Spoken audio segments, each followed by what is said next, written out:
Hi everybody, welcome back to Bearded Reef. My name's Ross. Today we're looking at the 5-month update of this Waterbox Peninsula Mini 15 gallon.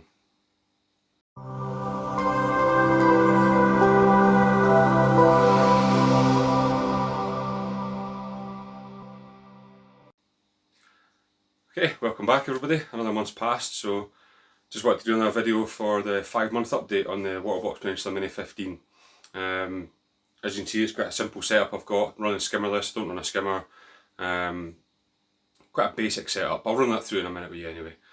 First of all, I just wanted to say a massive thank you to everyone who has joined recently and subscribed to the channel.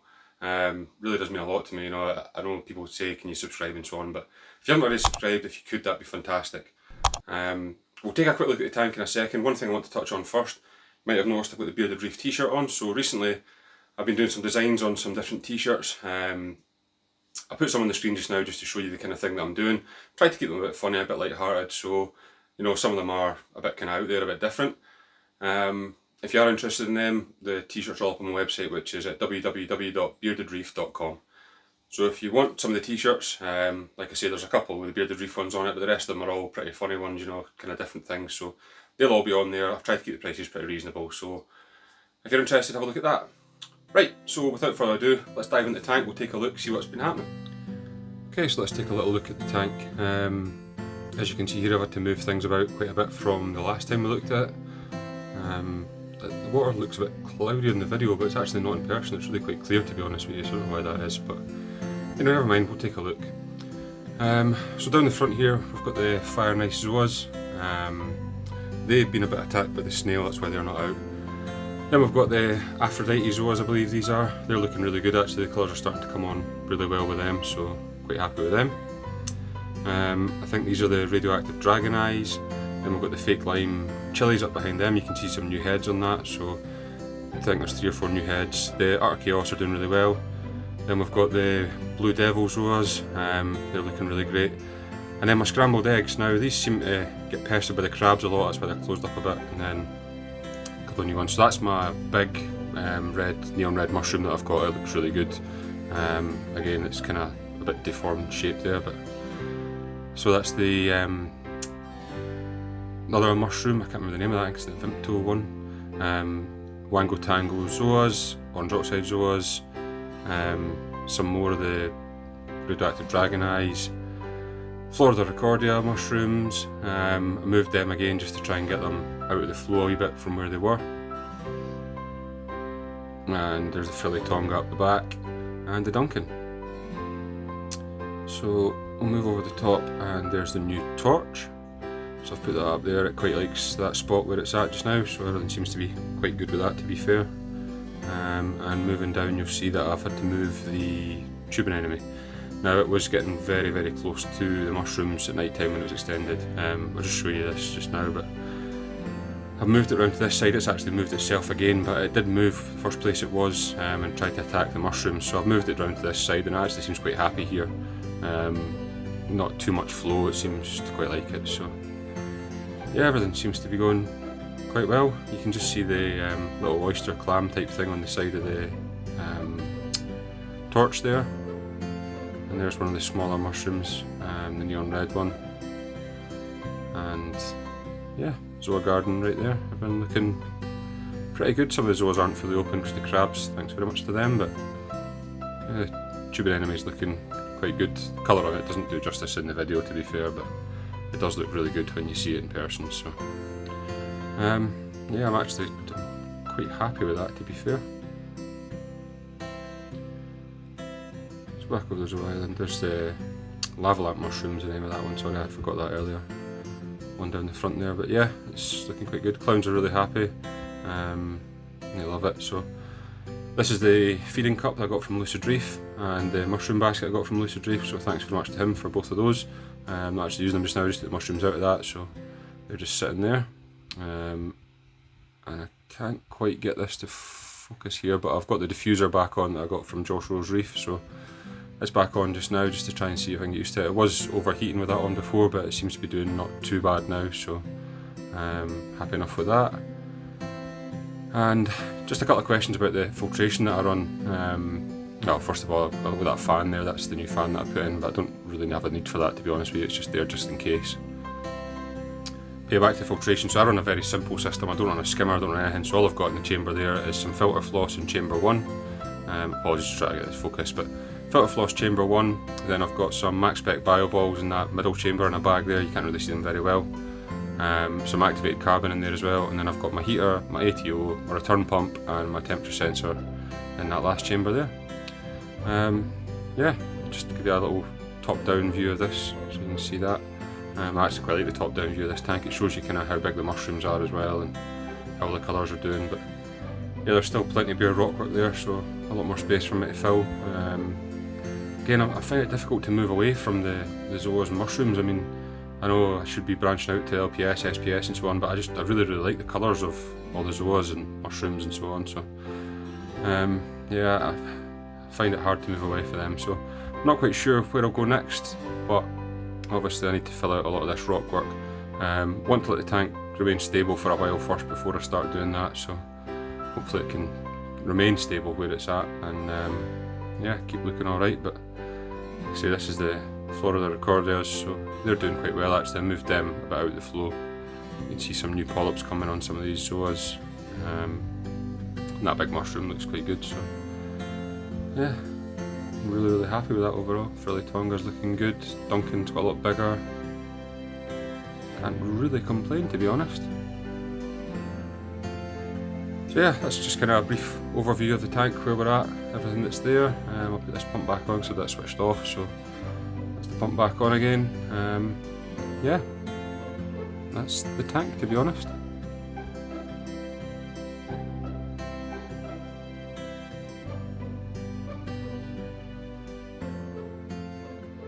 Okay, so that's quick update on the tank. Everything's looking pretty good, I think you'll agree, so quite happy with that. If you have been watching the live streams, you'll have noticed that last Friday there was a bit of a kind of movement, shall we say, for Free the Crab. If you don't know what that is, if you check out the live stream from last week. But basically the hermit crab that was in here is now in jail in the tank over there. So I'll show you that just now.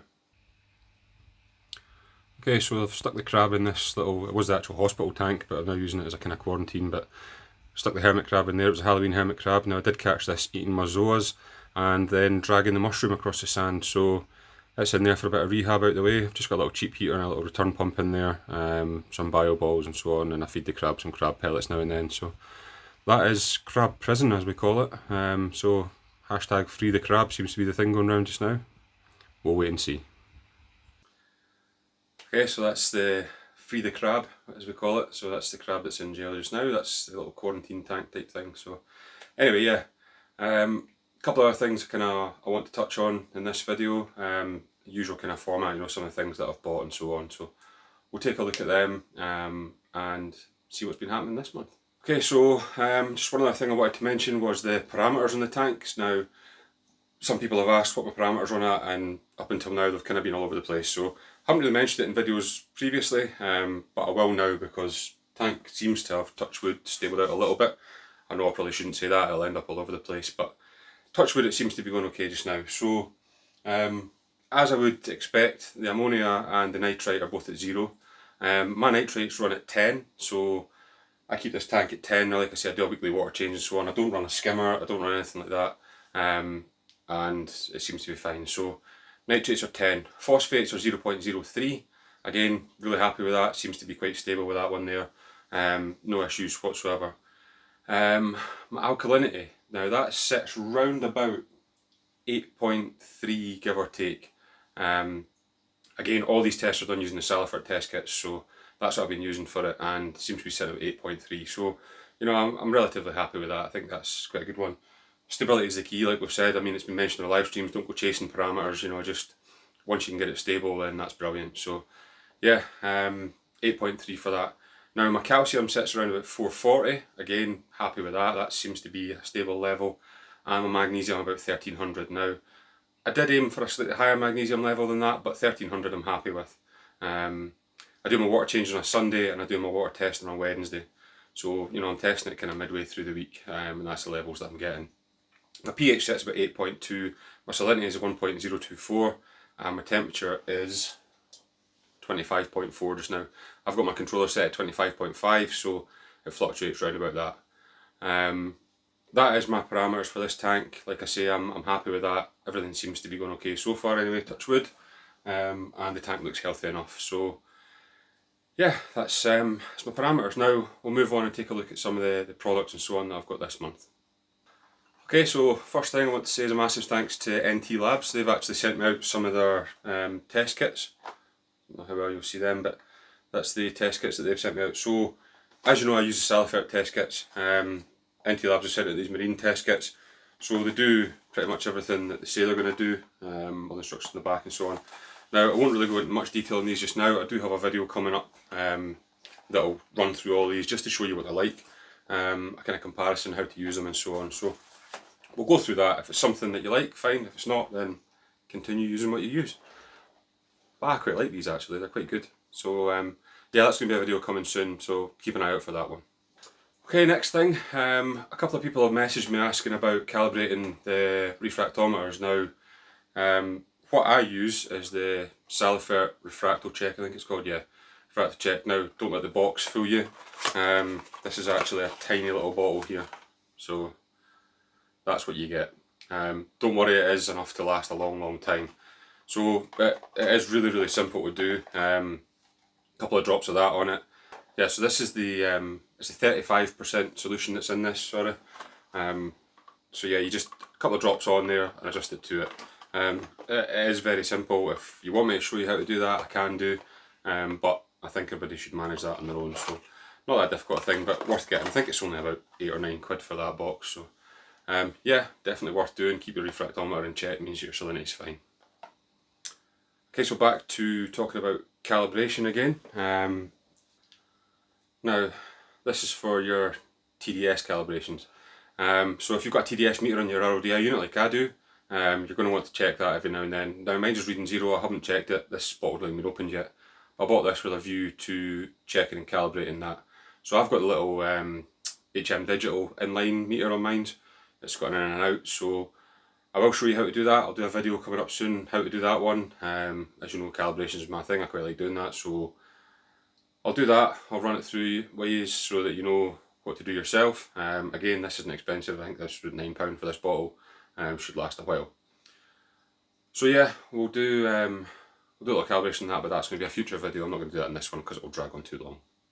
Okay, so I don't know if I mentioned this in the previous video, but I have been feeding the probiotics New Life Spectrum with the clownfish. They really like that. I've also now, thanks to NT Labs again, started using the probiotic marine. Now, these are sinking pellets, and these are floating pellets, so I kind of combine the two of them, and when you combine the two of them, clownfish really seem to like it. Now I do also feed the frozen mysis shrimp and frozen brine shrimp as well, so I try and mix the diet up for the clowns. Also the tube anemone really likes the mysis and the brine shrimp, so maybe once, twice, 3 times a week I'll feed the tube anemone. Now I do direct feed that with a syringe, and it actually responds really well to that and eats fine.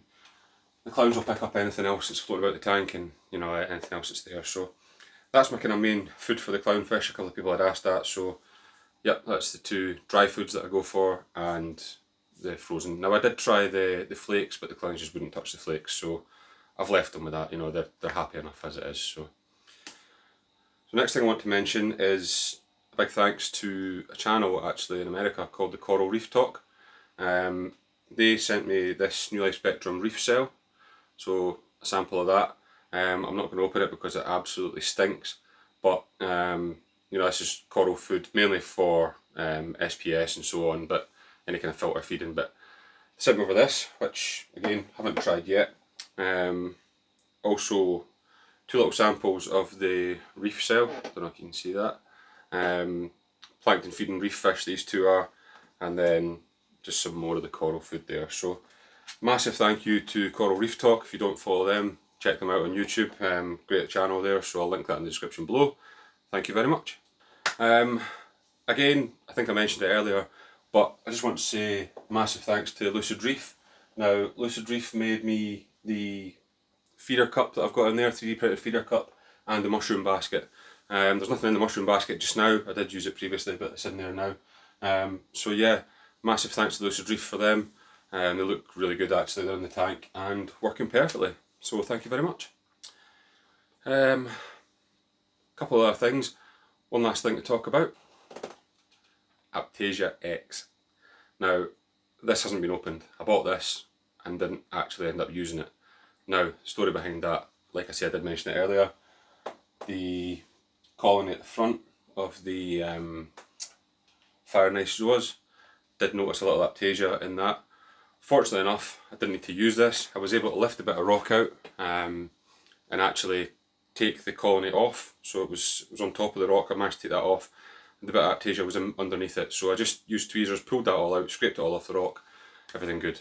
I don't know if I've got a video. If I have got a video, that I'll put it in. If I don't, then apologies. But we'll have a look at that anyway. And yeah, that's the main things that I've purchased this month and done with the tank. We'll take a quick look at the sticker wall now. I've had a couple more sticker swaps, so we'll have a look at that. And again, thanks to everybody who sent me stickers.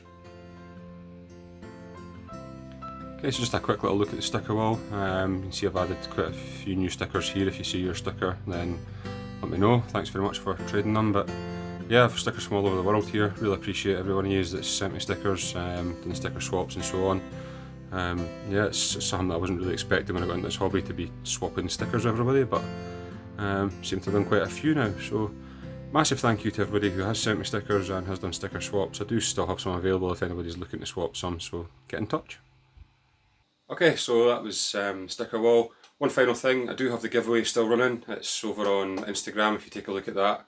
I think there's 14 different prizes in total from all different companies have donated prizes, so massive thank you to every one of them. I'll put all the picture up on the screen here just now just to show you guys what's actually available. But loads of good prizes in that. So all the information's over on Instagram, which is @bearded.reef. So once again, thanks very much for watching this update video. I know I've kind of dragged on a bit, so I think we'll round things up there. But I just wanted to say a massive thank you to everybody who has watched the channel and supported me. You know, I'll do these monthly updates all the time, but also do videos every week, upload them on a Sunday at 6 o'clock UK time. So yeah. So on a final note, like I said at the start, if you could subscribe if you haven't already, if you could like, comment, share the video, you know, tell everybody, tell your friends how terrible it is or how great it is, it's up to you. But I do really appreciate everybody that watch the videos. And like I say, if you want to get in touch with me, the best way to do it is through Instagram, which is @bearded.reef. So thanks very much for all your support and help. Hope everybody's staying safe out there. Kind of things are getting back to normal a bit here, so fingers crossed they are where you are. Anyway, stay safe out there. Take care, folks. Bye bye.